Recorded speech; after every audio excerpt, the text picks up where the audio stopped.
মুখে কিছু একটা ফেসে আছে, ওই জন্য একটু শান্ত।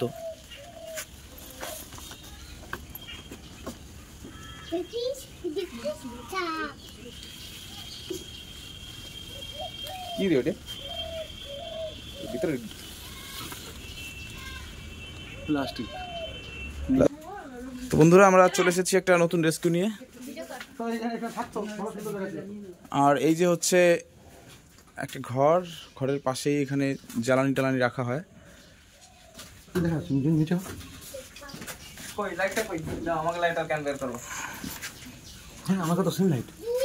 আচ্ছা, এই যে সাপ দেখা যাচ্ছে, দেখতেই পাচ্ছ, পুরো ভেতরে না ঢুকে যায়। ভিতরে ঢুকলে তো পুরো জ্বালানি বার করতে হবে। তো তুমি নিজের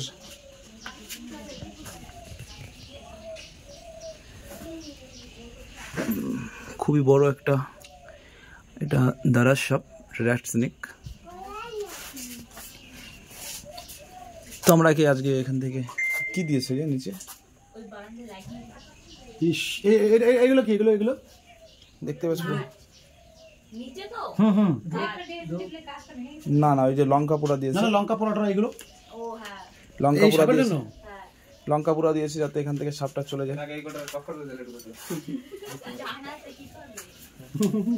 মানে যেখানে এসে সাপটা রয়েছে ওরা খুবই ভয় পেয়ে গেছিল। তো দেখতেই পাচ্ছ, এই একটা আমাদের সামনে। হ্যাঁ হ্যাঁ, বের করো।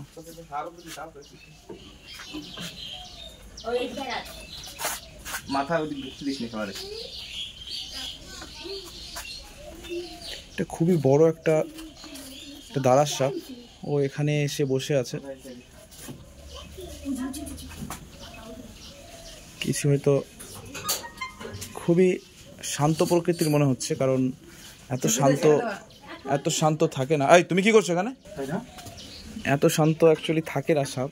এই সাপগুলো খুবই চঞ্চল হয়, জানি না এত শান্ত কেন আজকে।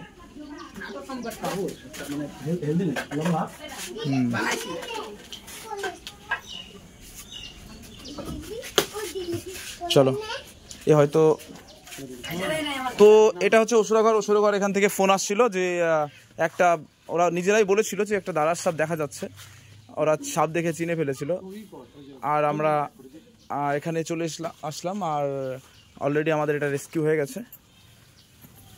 তোদের অসংখ্য ধন্যবাদ, যাতে আমাদেরকে ফোন করে একে বাঁচানোর জন্য ডেকেছে, কারণ অনেকেরা এরকম আছে যে সাপ দেখে মেরে ফেলে। আর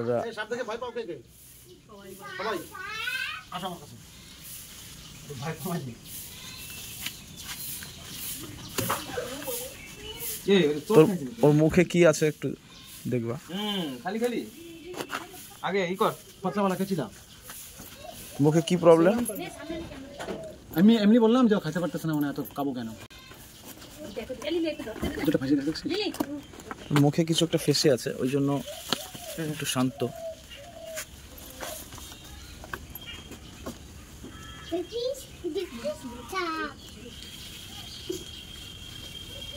কি রে ওটা? ভিতরে প্লাস্টিক। আচ্ছা, প্লাস্টিকের যে আমরা যে জায়গাটা ধরি আর কি হাত দিয়ে, ওই জায়গাটা মুখে এসে ফেসে গেছে, আর পুরো প্লাস্টিকটা ভিতরে চলে গেছে। এবার কিভাবে ছাড়বে?